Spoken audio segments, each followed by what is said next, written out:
ఇవ్వబడినటువంటి దాన్ని ప్రసాద భావంతో స్వీకరించాలి. ఎలాంటి భావంతో స్వీకరించాలి? ప్రసాద భావంతో స్వీకరించాలి. అన్నిటినీ ప్రసాద భావంతో స్వీకరించలేరు. అన్నిటినీ ప్రసాద భావంతో స్వీకరించలేరు. కొన్నిటిని మాత్రమే ప్రసాద భావంతో స్వీకరిస్తారు. అర్థమైందా? మనం ఎప్పుడు చెప్పుకుంటాం కదా, ఈరోజు మంచి ఈ శరీరం కూడా భగవంతుడి యొక్క ప్రసాదమే. మనం ఇక్కడ పెట్టిన అరటిపండే ప్రసాదం అనుకుంటాం. ఏమనుకుంటాం? ప్రసాదం పెట్టండి అంటే ప్రసాదం అంటే ఏమనుకుంటాం? అరటిపండ్లు, పరమన్నం, పులిహార, దద్దోజనం అవే ప్రసాదాలు అనుకుంటాం. అవేనా ప్రసాదాలంటే? అవి మనం పెట్టిన ప్రసాదాలు. అవి ఎవరు పెట్టిన ప్రసాదాలు? మనం పెట్టిన ప్రసాదాలు. అది కాదు కదా మనం తీసుకోవాల్సింది. మనం తీసుకోవాల్సింది ఎలాంటి ప్రసాదం? భగవంతుడు పెట్టిన ప్రసాదం తీసుకోవాలి. భగవంతునిచే ఇవ్వబడినటువంటి ప్రసాదాన్ని తీసుకోవాలి. మరి నాకేమి ఇచ్చిన గురువుగారు? మాకేమీలా భగవంతుడు మాకేమీ ఏమి ఇవ్వలేదా?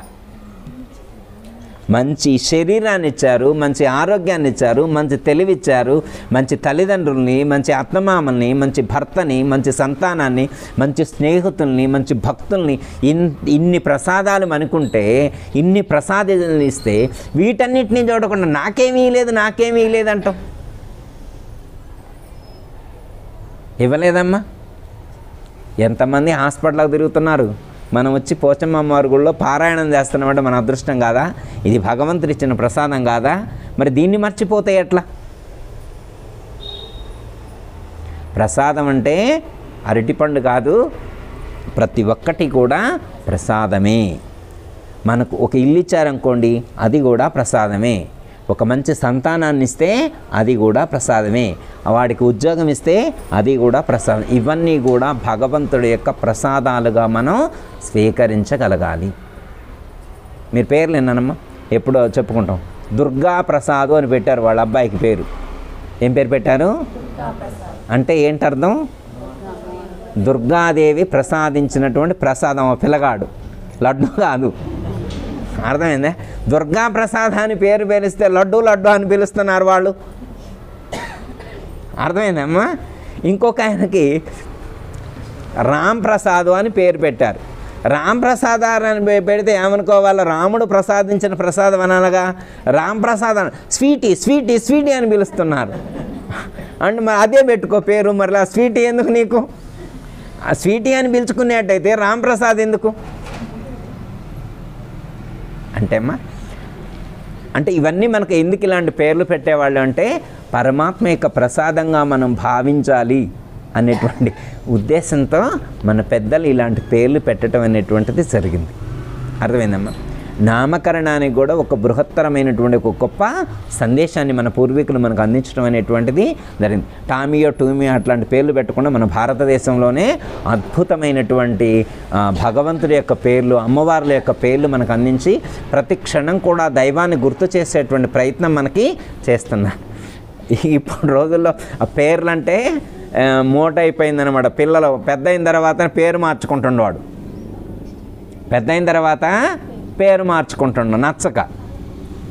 కొంతమంది అత్తగారు ఇళ్ళకి పోయిన తర్వాత వాళ్ళు మారుస్తున్నారు. అత్తగారు లేటెస్ట్ అయితే లేటెస్ట్ పేరు, ఓల్డ్ అయితే ఓల్డ్ పేరు, ఇంకా వాళ్ళు మారుస్తారు. ఇక కాదనేది కాదనమాట. డామినేషన్ అత్తగారిది ఎక్కువ ఉంటే అత్తగారిని ఫాలో అవ్వాలా, కోడలది ఎక్కువ ఉంటే కోడలదే నడుస్తుంది. ఓకే. అంటే ఏంటంటే అమ్మా, మన పూర్వీకులు పెట్టినటువంటి ఆ పేర్లలో కూడా అంత గొప్ప అర్థం అనేటువంటిది దాగి ఉంది. అంటే మన జీవితమే భగవంతుడు ప్రసాదించినటువంటి ఒక ప్రసాదంగా మనం భావించగలగాలి. అలా భావించినప్పుడు మరి మన ఇంట్లో ఉన్నటువంటి ప్రతి వస్తువు, ప్రతి పదార్థం కూడా భగవంతుడిదే కాదా అమ్మా? అంటే ప్రతి వస్తువు కూడా భగవంతుడే నాకు ప్రసాదించాడు అనేటువంటి జ్ఞానం ఉన్నటువంటి వాడికి దుఃఖం ఉండదు.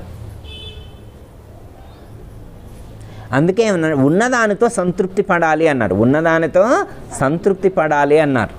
అర్థమైందమ్మా? మనిషికి ఏంటంటే ఉన్నదానితో సంతృప్తి పడలేకపోతున్నాడు. ఉన్నది సంతోషాన్ని ఇవ్వట్లేదు. ఎట్లా ఉందంటే ఒక వస్తువు కావాలని కోరుకుంటాడు. అది దొరికిన తర్వాత దాని మీద ఇష్టం విడిచిపెట్టి ఇంకో దాని మీదకి మనసు డైవర్ట్ అవుతుందన్నమాట.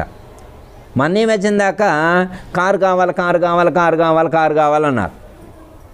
భగవంతుడి అనుగ్రహం వల్ల కారు వచ్చింది. సరే కారు వస్తే ఉన్నదాంతో సంతృప్తి పడాలి కదా.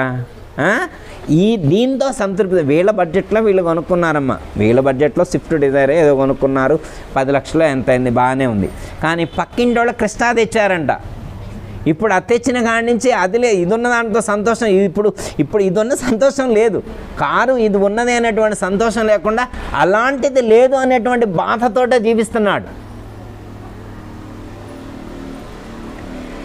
చూడండి, అంటే పరమాత్మ చెప్పేది అంటే మన యొక్క సుఖం కానీ దుఃఖం కానీ, మన యొక్క జయం కానీ అపజయం కానీ, వీటికి కారణం ఎవరు? మన యొక్క ఆలోచన విధానం. దాన్ని సరిచేసుకుంటే నీకు దుఃఖం ఉండదు అర్జున అని చెప్తున్నారు. చిన్న ఎగ్జాంపుల్ ఒకటి చెప్తామా, దీనికి సంబంధించిందే, పాతదే, మీరు వినే ఉన్నారు, మళ్ళీ ఒకసారి గుర్తు చేస్తాయి ఈ సందర్భంలో. ఒక ఆయన బట్టల వ్యాపారం చేస్తుండు, 12 సంవత్సరాల నుంచి చేస్తుండు. 12 సంవత్సరాల నుంచి బట్టల వ్యాపారం చేస్తున్నాడు. మంచిగానే ఉంది, ఈయనకైతే మంచిగానే ఉందమ్మా. 12 సంవత్సరాల నుంచి కూడా హ్యాపీ మూడ్లోనే ఉంటుండు. అంటే ఆయన బట్టల మొత్తం కూడా ఒక మూట కట్టుకొని సైకిల్ మీద కట్టుకొని ఊరూరు తిరిగి అమ్ముతుండ అనమాట. ఆయన మొదటి నుంచి కూడా అదే లైఫ్ అన్నమాట. 12 సంవత్సరాల నుంచి కూడా ఏ రోజు కూడా వాళ్ళకి నష్టం రాలేదమ్మా. ప్రతి సంవత్సరం కూడా మంచిగానే లాభాలు వస్తున్నాయి. మంచి ఇల్లు కొనుక్కున్నాడు, కొంచెం పొలం కొనుక్కున్నాడు, పిల్లల పెళ్ళిళ్ళు అయినాయి, హ్యాపీగా బ్రతుకుతున్నారు వాళ్ళు. మంచి లైఫే కమ్మా, హ్యాపీగా ఉండొచ్చు కదా. అయితే ఒకరోజు తను వెళ్తూ ఉంటే సడన్గా ఒక కారు ఆగింది ఆయన ఎదురుగా. ఇలా వెళ్తూ ఉంటే సడన్గా ఒక కారు ఆగింది.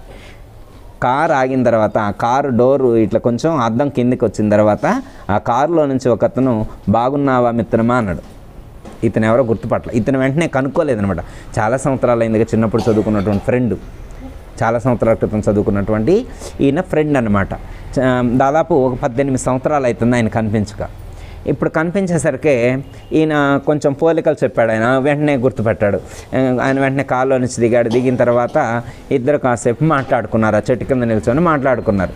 నువ్వేం చేస్తున్నావు అంటే ఆయన ఏం చేసేది ఆయన చెప్పాడు, ఈయన ఏం చేసేది ఈయన చెప్పాడు అనమాట. ఆయన బెంగళూరు వెళ్ళి బెంగళూరులో పెద్ద ఫ్యాక్టరీ పెట్టాడు, పెద్ద కంపెనీ పెట్టాడు. ఆయన కింద ఒక 250 మంది వర్క్ చేస్తున్నారు. అదంతా మొత్తం ఆయన చెప్పాడనమాట. ఆయన బిజినెస్ ఎన్ని స్టేట్స్లో విస్తరించి ఉంది అంతా చెప్పాడనమాట. చెప్తే విన్నాడు, బాగానే ఉంది. తర్వాత ఆయన అడిగాడు అనమాట, ఏందిరా మరి ఇంకా ఏం చేస్తున్నావు అంటే, సైకిల్ మీద ఎప్పుడు 12 ఏళ్ళ నుంచి ఇదే చేస్తున్నారా, ఇదేనారా నీ లైఫ్ అని చెప్పి వాడు అన్నాడు. ఇప్పుడు దాకా వాడు హ్యాపీగానే ఉన్నాడు. ఇప్పుడు అసలు వాడికి బాధే కలగలేదు. ఇప్పటి వరకు వాడికి అసలు బాధ అనేది కించిత్ కూడా లేదు. ఎప్పుడైతే ఫ్రెండ్ కలిసి నేను ఇంత డెవలప్ అయ్యా, ఇంకా నువ్వు బట్టల మూట పెట్టుకొని తిరుగుతున్నవారా అనేసరికి వీడికి కొంచెం నొచ్చుకున్నట్టయింది. అయ్యో నా బ్రతికి ఎట్లయింది, ఇక వాడు వెళ్ళిపోయింది అనమాట. ఎంతసేపు మాయ, ఎంతసేపు ప్రవేశిస్తామా మనిషిని పడేయటానికి, అర్థమైందమ్మా. ఆనందంగా సాగేటువంటి జీవితంలో విషాదం రావడానికి మాయ ఒక్క క్షణం ప్రవేశిస్తుంది అన్నమాట. వీడు అతలాకుతలం అయిపోతారు ఆ మాయలో నుంచి బయటపడటానికి. అర్థమైందమ్మా. ఇంక వీడికి ఇంటికి వెళ్ళి పడుకుంటే నిద్ర పట్టట్లా, తిన్నామంటే ఆకలి కూడా కావట్లా. ఒకటే తాటు, వాడు అన్ని కోట్లు సంపాదించిండు, నేను ఏమి సంపాదించలేకపోయా, నా బ్రతికి ఇంతవరకే తెల్లారింది, నేను ముందుకు వెళ్ళలేకపోయా, నా బ్రతికింతే, నా కొడుకులు బ్రతికింతే, మా జీవితాలన్నీ ఇట్లా అయిపోతాయి అని చెప్పి ఒక్కటే ఏడుపు. తెల్లవాళ్ళు నిద్రపోలేదు. సరే మరి ఇంట్లో కూర్చుంటే ఎట్లా, రోజు అలవాటు కదా, నిద్ర పట్టదనమాట. మళ్ళీ మూడ తీసుకొని బయలుదేరి ఏడ్చుకుంటూ వెళ్తున్నాడు, బాధపడుతూ ఉన్నాడు. వెళ్తే ఇట్లా పోచమ్మ గుడి ఉంటే పోచమ్మ గుడిలో కూర్చున్నాడు. అక్కడ యాప్ చెట్టు కాడ అట్లా మూట పెట్టుకొని కూర్చొని దివాలుగా కూర్చున్నాడు. అంటే తెలిసిన వాళ్ళు ఉంటారు కమ్మ, రోజు వ్యాపారం చేసేవాడు, మనం కూరగాయల వాళ్ళు వస్తే బాగున్న మందలిస్తాం కదా, అట్లా ఈయన కూడా కూర్చుంటే ఏదో బాధగా ఉన్నాడని చెప్పి ఆ లోకల్ వాళ్ళు ఏంట్రా అట్లా బాధపడుతున్నాం ఏంటని అంటే ఒక ఆయన చెప్తాడనమాట. వాళ్ళకి చెప్తాడు ఇట్లా జరిగింది అని చెప్తాడు. ఆ పక్కనే ఒక మామూలుగా భాగవతం ఏని చదువుకునేటువంటి ఒక గురువు గారు అక్కడ కూర్చొని ఉన్నాడు అనమాట గుళ్ళోనే. ఆయనంతా వింటూ ఉన్నాడు. ఇక్కడ కూర్చొని ఆయన చెప్తూ ఉంటే వినను అనమాట. బాధపడుతూ ఉంటే సరే అందరు వెళ్ళిపోయిన తర్వాత ఈయన అక్కడికి వెళ్తాడు. ఏంటి ఇప్పుడు నీకు అంటాడు. నాకు బాధగా ఉంది, నా బాధ తొలగాలి అన్నాడు. అంటే ఏం చేస్తే బాధ, నువ్వేదైనా చెయ్యి, నాకు బాధ తొలగించు, నేను హ్యాపీగా ఉండేట్టు నువ్వు చెయ్యి, ఏదైనా చెయ్యి, నేను హ్యాపీగా ఉండేట్టు చెయ్యి అన్నాడు. సరే చేస్తాను. మరి ఇప్పుడు నీకు ఉన్నదాంతో హ్యాపీ లేదా? నాకు ఉన్నదాంతో హ్యాపీ లేదు, ఉన్నదాంతో హ్యాపీ లేదు. నీకు ఎక్స్ట్రా వస్తేనే హ్యాపీ, ఉన్నదాంతో హ్యాపీ లేదు. ఓకే అన్నాడు. ఇప్పుడు ఈ మూటలో ఎంత కాస్ట్ ఉంటుంది అన్నాడు. ఈ మూటలో ఉన్నటువంటి మొత్తం ఎంత కాస్ట్ చేస్తా అంటే ఒక 2 lakhs చేస్తాడు. ఈ మూట 2 lakhs చేస్తాయి అన్నాడు. సరే నువ్వు ఇక్కడే ఉండు, నేను నీకు ఆనందాన్ని ఇస్తా అని చెప్పి అన్నాడు. సరే ఆ మూట పట్టుకొని ఆయన పరిగెత్తడం మొదలుపెట్టాడు. ఆ గుళ్ళో కూర్చున్న అయ్యగారు ఆ మూట పట్టుకొని పరిగెత్తడం మొదలుపెట్టిండు.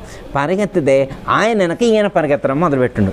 నా మూట నాకి, నా మూట నాకి, నా మూట నాకి అన్నాడు. నాకు వేరే డబ్బులు ఏమొద్దు, నాకు వేరే డబ్బులు ఏమొద్దు, నా మూట నాకు దొరికినదా, నా మూట నాకు దొరికినదా అని చెప్పి మూట వెంట పరిగెత్తారు. ఆయన ఆ బజార్లన్నీ తిరిగి ఉరికెత్తుకుంటూ మళ్ళీ ఇక్కడికి వచ్చి ఇక్కడ పెట్టాడు. వచ్చిన తర్వాత ఊరికి మళ్ళీ రన్నింగ్లో వచ్చి అమ్మయ్య నా మూట నాకు దొరికింది, నాకు చాలు ఇప్పుడు హ్యాపీ. మరి ఇందాక కూడా మూట ఉంది కదా, ఇందాక లేదా? మరి ఇందాక హ్యాపీగా ఉన్నాడా? మరి ఇప్పుడు ఎక్కడి నుంచి వచ్చింది హ్యాపీనెస్? ఆలోచన విధానం. అర్థమైందమ్మా? ఉన్నదానితో తృప్తి పడితే ఆనందంగానే ఉంటాం. లేనిది కావాలనుకున్నప్పుడు మాత్రమే దుఃఖం వస్తుంది. లేనిది కావాలనుకున్నప్పుడు మాత్రమే దుఃఖం వస్తుంది అని మనకి ఇక్కడ సూచించడం అనేటువంటిది దాన్ని. అతనికి ఉన్న వస్తువుతోటే ఆనందించగలడు, ఉన్న వస్తువుతోటే ఆనందాన్ని పొందే అవకాశం ఉండి కూడా తాను ఆనందాన్ని పొందలేకపోయాడు. ఇది ఆయనకు సంబంధించిన విషయమా? మనకేమైనా వర్తించిద్దా? మనకు వర్తించదమ్మా? మనకు ఉన్న ఆ 2 ఇళ్లతో సంతృప్తి పడవచ్చుగా, ఇంకో 2 ఇల్లులు కట్టాలనే ఎందుకు అమ్మ? మన సపోజు మన బావగారు వాళ్ళు మామిడి తోట కొన్నారు, మనం కొనకపోతే ఏమైంది? మన పిల్లగాడికి ఉద్యోగం వచ్చిందనే సంతృప్తిగా ఉండొచ్చు కదా. మనిషి దుఃఖానికి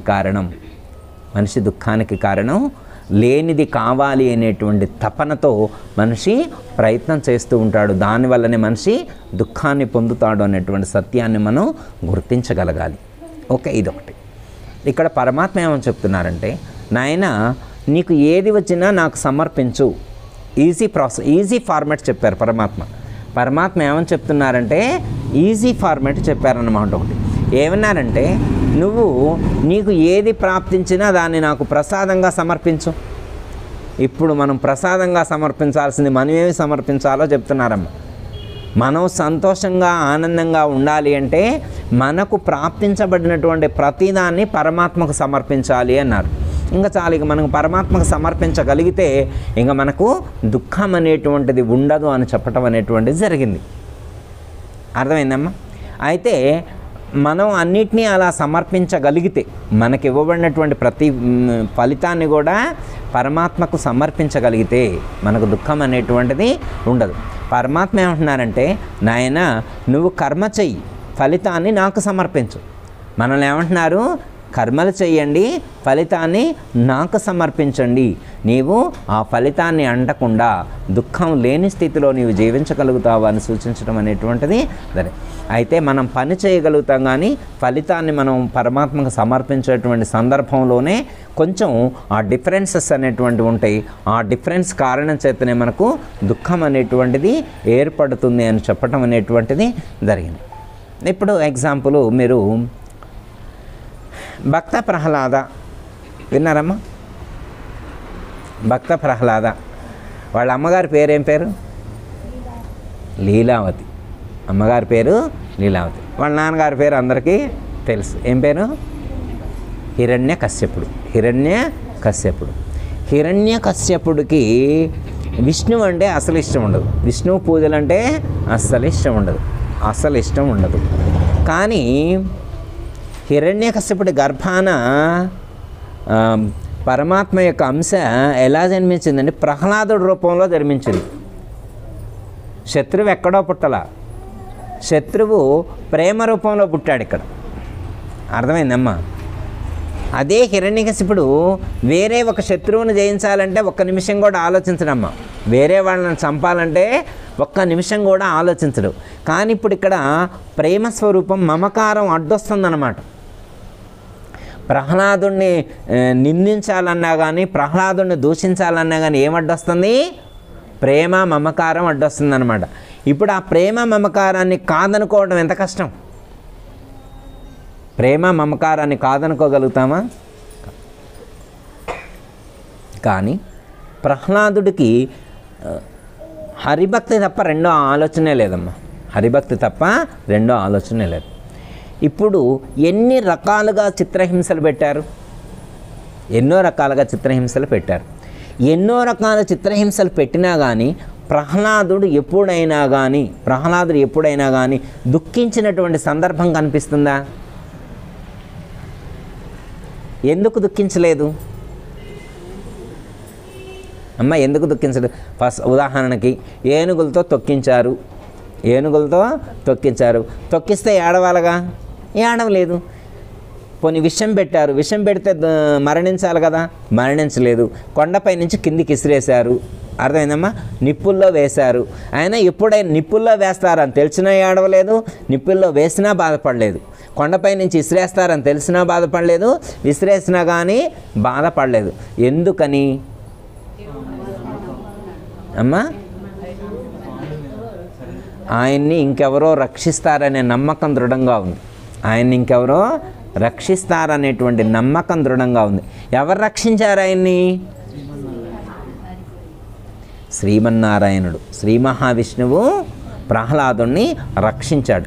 అంటే ఒక భక్తుడు తన యొక్క భగవంతుని అంత గొప్పగా నమ్మితే, నా దేవుడు రక్షిస్తాడు అనేటువంటి నమ్మకం ఉన్నటువంటి వాడికి కించిత్తు కూడా భయం ఉండదు. నమ్మకం ఉన్నటువంటి వాడికి కించిత్తు కూడా భయం ఉండదు. బాగానే చెప్పారు గురువుగారు, ఇంకా మమ్మల్ని కూడా అట్లా అని చెప్పి మేము స్వప్రయత్నం చేయకుండా ఉంటే మునిగిపోతాం అంటారు. ఆయనంటే ప్రహ్లాదుడు అదేదో కృతయుగంలో ఆయన ఏదో నమ్మిండంటే, ఆయన వచ్చిందంటే ఏదో పురాణంలో మేము చదువుకున్నాం, బాగానే ఉంది. కానీ మీరు చెప్పే మాటలని మేము కూడా ఏం పనులు చేసుకోవడం కూర్చుంటే ప్రొటెక్ట్ చేస్తారంటే నమ్ముతామమ్మా? నమ్మం కదా. అది మనకు నమ్మకం లేదు. ఆయనకి నమ్మకం.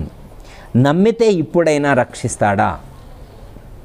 నమ్మితే ఇప్పుడు కూడా రక్షిస్తాడు. కానీ సమయస్ఫూర్తి ఉండాలి, సందర్భోచితం కూడా ఉండాలి. సందర్భోచితం కూడా ఉండాలి. మనకు కలియుగంలో ఎలాంటి ధర్మం అని చెప్పారంటే, నువ్వు చేయాల్సినటువంటి ప్రయత్నం చేసి మిగతాది పరమాత్మ మీద విడిచిపెట్టాలి. మిగతాది ఆయన చూసుకుంటాడు. మనకి చెప్తారు కమ్మా, చెయ్యడ్డం పెట్టకుండా దీపం కూడా నిలవదు అని చెప్తారు. అర్థమైందమ్మా? మానవ ప్రయత్నం ఇలా చేయడం పెడితే తాను అనుగ్రహించాల్సింది అనుగ్రహిస్తాడు. అలాగే మనం చేయాల్సింది మనం చేసి మిగతాది వారికి వదిలేస్తే వారు చూసుకుంటారు. అంటే ఏంటి అర్థం అంటే, మనం చేయాల్సినటువంటి ప్రయత్నం మనం చేయాలి. అలా చేస్తే వారు అనుగ్రహం అనేటువంటిది మన మీద ప్రసరితం అవుతుంది. అప్పుడు మన జీవితం సుఖంగా, సంతోషంగా, ఆనందంగా సాగేటువంటి అవకాశం ఉంటుంది అని ఇక్కడ సూచించడం అనేటువంటిది జరిగింది. ఇప్పుడు ఏదైనా ప్రసాదంగా స్వీకరించాలి అని అన్నారనుకో అమ్మా, జలుబు వచ్చింది, స్వీకరిస్తామా? మోకాళ్ళ నొప్పులు ఇచ్చారు, స్వీకరిస్తామా? బ్యాక్ పెయిన్ ఇచ్చారు, స్వీకరిస్తామా? ఇప్పుడు అందరికి ప్యాకేజీలు ఉన్నాయి కమ్మా, షుగర్ అని, బీపీ అని, థైరాయిడ్ అని, అల్సర్ అని ప్యాకేజీలు ఇచ్చారు కదా. మరి ఇవన్నీ ఇస్తే మనం స్వీకరించమా? భక్తులకి ఎందుకు ఇస్తారండి?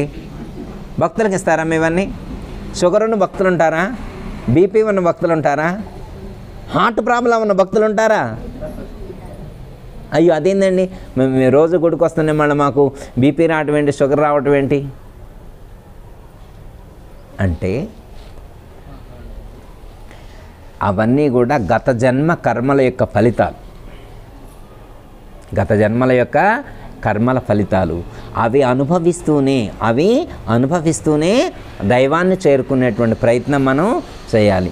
కాకపోతే ఏంటంటే, అవి అనుభవించడానికి కావలసినటువంటి శక్తిని ఇవ్వమని వేడుకోవాలి. అవి అనుభవించడానికి కావలసినటువంటి శక్తిని ఇవ్వమని చెప్పి మనం వేడుకోవాలి. ఇంకోటి ఏంటంటే వారు చెప్పినటువంటి పద్ధతిగా మనం కర్మానుష్ఠానం చేసినట్లయితే మనకు అలాంటి దుఃఖమే రాదు అని సూచించడం అనేటువంటిది కూడా జరిగింది. ఏమని చెప్పారంటే ప్రతి మనిషి కూడా ఈ లోకంలో ఆనందంగా జీవించాలంటే ఏం చేయాలి అంటే, మనం మంత్రం చదువుతారు కమ్మ, మీరు ఎప్పుడు వినే ఉంటారు, శతమానం భవతి శతాయుః పురుషః సేవేంద్రియే ప్రతిష్టతి అంటారమ్మా. అంటే ఏంటి అర్థం? ఈ ప్రపంచంలో పుట్టిన ప్రతి ఒక్కరు కూడా 100 సంవత్సరాలు హ్యాపీగా జీవించాలి, సకుటుంబ సపరివారంగా పూర్తి ఆరోగ్యంతో ఆనందంగా ఎన్ని సంవత్సరాలు జీవించాలి? 100. మరి 40కే పళ్ళూడిపోయినాయి, 40కే పళ్ళూడిపోయినాయి, 42 వచ్చేసరికి ఎంటకలన్నీ తెల్లబడ్డాయి, 45కి మోకాళ్ళ నొప్పులు, షుగరు, బీపీ, ఇక ఉప్పు తినే పని లేదు, చప్పటి అన్నం తినాలా, స్వీట్ తినే పని లేదు, మిరపకాయ బజ్జీలు తినే పని లేదు, ఏమి ఆనందం అనుభవిస్తాడు? మరి 100 సంవత్సరాలు అనుభవించాలని చెప్పారు కమ్మ. ఎన్ని సంవత్సరాలు అనుభవించాలన్నారు? 100 సంవత్సరాలు ఆనందంగా అనుభవించాలని ఆయన ప్రొవైడ్ చేశారండి. ఇది ఈ డూప్లికేట్ అయ్యి ఉంటుంది, లేకపోతే ఎట్లా ఎందుకు ఉంటుంది అమ్మ? ఆయన కనుక ఖచ్చితంగా మంచిది ఇచ్చి ఉంటే ఇట్లా తయారైద్దా? బీపీఎల్ షుగర్లు పెట్టుకొని వచ్చేది. మరి ఇది ఆయనే ఇచ్చింది అంటున్నారుగా, ఆ స్వామి ఇచ్చారుగా. ఇది ఎవరిచ్చారు? ఏ గురువు గారు మా శరీరాలన్నీ మేము తయారు చేసుకుని ఎవరు ప్రొవైడ్ చేయలేదని అయితే మనం అనలేకమ్మా, అంటామమ్మా. ఇవన్నీ తయారు చేసుకునేటువంటి నాలెడ్జ్ మనకుంటే, తయారు చేసుకునేటువంటి టెక్నాలజీ మనకు తెలిస్తే అందరం ఇట్లా తయారవుతామా? మంచిగా ఐశ్వర్యరాయలా తయారు గారు అందరం ఎవరైనా పొట్టిగా, పొడుగ్గా, నల్లగా, తెల్లగా ఇట్లా రకరకాలుగా తయారవుతారా? అందరూ బ్యూటీగానే ఉంటారు. ఎందుకు ఇట్లా తయారవుతారు అంటే ఇది మన ఆధీనంలో లేదు. మనం ఎట్లా తయారు కావాలో మన ఆధీనంలో లేదు. ఇది ఎవరి ఆధీనంలో ఉంది? పరమాత్మ యొక్క ఆధీనం. మరి ఆ స్వామి మరి ఎట్లా ఎందుకు ఇచ్చిండండి? బీపీలు షుగర్లతో ఎందుకు ఇచ్చిండు అంటే ఆయన ఇవ్వాల. దీన్ని మనం అలా తయారు చేసాం. ఆయన దీన్ని అలా ఎవరికో మరీ కర్మ బాగలేని వాళ్ళకి ఇచ్చారు. కానీ దీన్ని మనం వినియోగించుకునేటువంటి విధానంలో, దీనితో కర్మలు చేయించేటువంటి విధానంలో డిఫరెన్స్ వచ్చింది. దీనికి ఎలాంటి ఫుడ్ ఇవ్వమని చెప్పారో దాన్ని అలాంటి ఫుడ్ ఇవ్వలేదు. ఎట్లా అంటే అమ్మా, బెంజ్ కారు కనుక్కొచ్చారు, ఇంటి ముందు పెట్టారు, పెట్రోల్కి రేట్ ఎక్కువైతుందని కిరసనాలు పోసి నడిపిండు. వారం రోజులకే షెడ్డుకు పోయింది అది. వీడెళ్ళి ఆ బెంజ్ కారు కంపెనీ వాడి మీద కేసు వేసిండు. ఏమని? ఇది 5 సంవత్సరాల దాకా రిపేర్ రాదన్నో, పర్ఫెక్ట్ అన్నో, వారానికి రిపేర్కి వచ్చిందని చెప్పి వాడికి కంప్లైంట్ ఇచ్చిండు. అప్పుడు ఆయన ఏమన్నాడు, 4 కంపెనీకి సంబంధించిన వాళ్ళు పంపించారనమాట. ఏం జరిగిందో తెలుసుకొని రా అంటారు. తెలుసుకొని వస్తే ఏమన్నాడు, వీడు కిరసనాలు పోసి నడిపిండు, అందుకే ఎమ్మటే చెడిపోయింది అన్నారు. అర్థమైందమ్మా? ఇప్పుడు ఒక వెహికల్ కొనుక్కున్నప్పుడు ఆ వెహికల్కి ఎలాంటి ఇంధనంతో నడపాలని తయారు చేసినోడు ఏం చెప్తే అది వాడాలి. ఇప్పుడు ఒక వెహికల్ తయారు చేసినప్పుడు ఆ వెహికల్ తయారు చేసినోడు ఎలాంటి ఇంధనం అందులో నింపాలో చెప్తాడు కదా. మరి అలాంటి ఇంధనాన్ని నింపి నడిపిస్తే అది ఎక్కువ కాలమే వస్తుంది. మరి అందులో వాడు పెట్రోల్ పోయాలని చెప్పి వీడు కిరసనాలు పోస్తే ఎట్లా? వెంటనే అది షెడ్కి వెళ్తుంది. ఓ గురువుగారు బాగానే ఉందిలే, మరి ఇప్పుడు ఈ శరీరం ఇచ్చారు, దీన్ని 100 సంవత్సరాలు అన్నారు, ఇప్పుడు మరి మేము సరిగా నింపట్లేదు అనుకుంటున్నారా? దీంట్లో పెట్రోల్ డీజిల్ మేము సరిగ్గా పోయట్లేదు అనుకుంటున్నారా అమ్మ? పోస్తూనే ఉన్నామా? పోస్తే పర్వాలేదు, మీ ఇష్టం.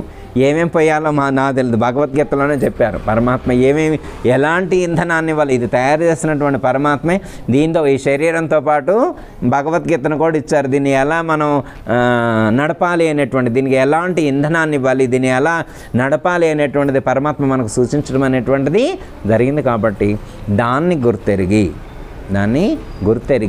దీన్ని సరిగ్గా వినియోగించుకోవటం తెలిస్తే దీనివల్ల ఆనందం కలుగుతుంది.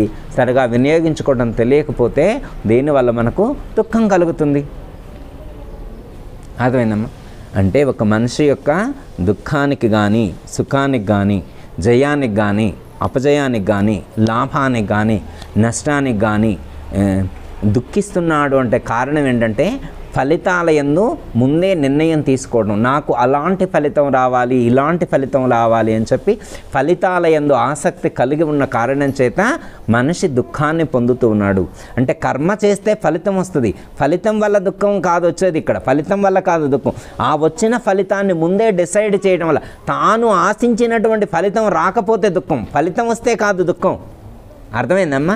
ఇప్పుడు వచ్చిన ఫలితానికి కాదు దుఃఖించేది, తాను అనుకున్నటువంటి ఫలితం రాలేదు కాబట్టి దుఃఖిస్తున్నాడు అని సూచించడం అనేటువంటిది జరిగింది. ఇక్కడ ఏమని చెప్తున్నారంటే పరమాత్మ, నాయన నువ్వు ఆత్మజ్ఞానంతో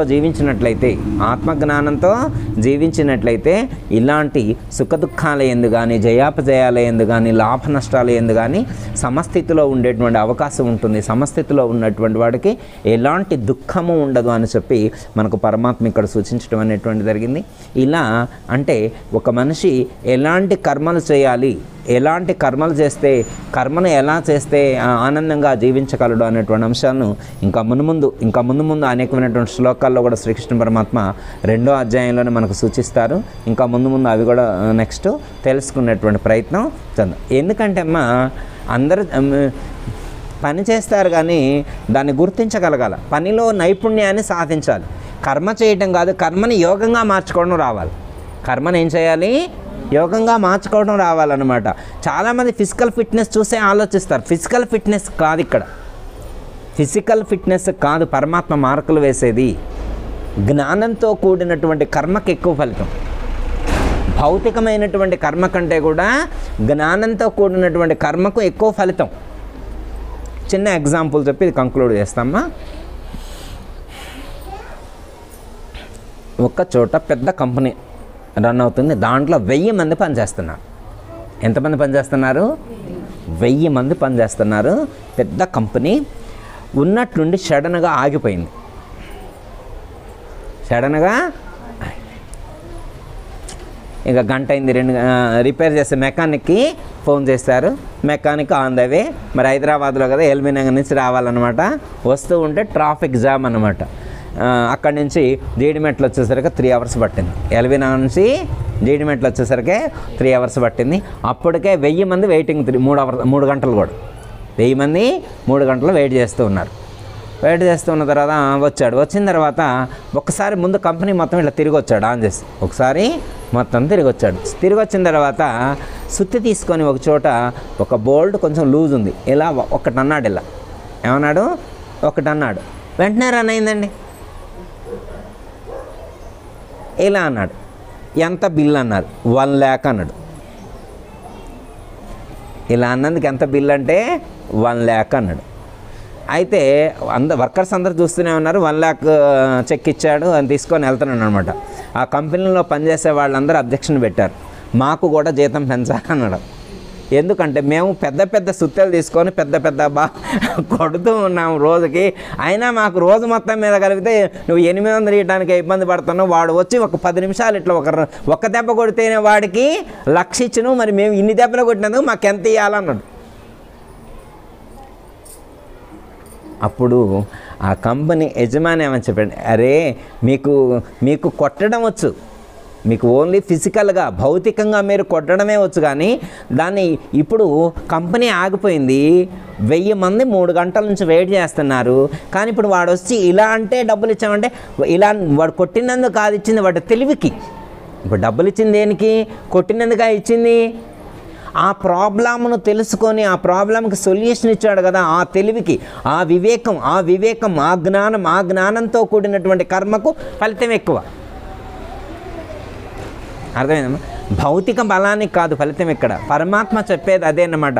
నాయన భౌతిక బలానికి కాదు ఫలితం, వివేకంతో కూడినటువంటి జ్ఞానం, వివేకంతో కూడినటువంటి కర్మ ఏదైతే ఉంటుందో, జ్ఞానంతో కూడిన కర్మ ఏదైతే ఉంటుందో, ఆ జ్ఞానంతో కూడినటువంటి కర్మను నీవు అవలంబించడం తెలుసుకుంటే, కర్మను జ్ఞానంతో ముడిపెట్టి నువ్వు జీవించడం తెలుసుకుంటే నీకు దుఃఖం అనేటువంటిది రాదు అని చెప్పి పరమాత్మ మనకు 38వ శ్లోకంలో సూచించడం అనేటువంటిది జరుగుతుంది. తర్వాత 39, 40 అట్లా కూడా నెక్స్ట్ ఈ యొక్క కర్మ యొక్క వైశిష్ట్యాన్ని పరమాత్మ సూచించడం అనేటువంటిది జరుగుతుంది. నెక్స్ట్ కూడా మనం దాని గురించి తెలుసుకునేటువంటి ప్రయత్నం చేద్దాం. జయ తల సద్గురు ప్రభు మహారాజుకు అందరికీ జయ గురు. మరిన్ని ఆధ్యాత్మిక రహస్యాల కోసం అచల బోధ, ఆత్మబోధ, భగవద్గీత, అలాగే పండుగల్లో దాగిన అర్థాలు, అంతరార్థాల కోసం మరియు యోగము, ధ్యానము మొదలైన అనేక ఆధ్యాత్మిక తెలుగు ప్రవచనాల కోసం క్రింద ఉన్నటువంటి రెడ్ కలర్ సబ్స్క్రైబ్ బటన్ను క్లిక్ చేయండి. అలాగే ప్రక్కనే ఉన్నటువంటి గంట సింబల్ను నొక్కండి. అలాగే ఈ వీడియో మీకు నచ్చినట్లయితే లైక్ చేయండి మరియు షేర్ చేయండి.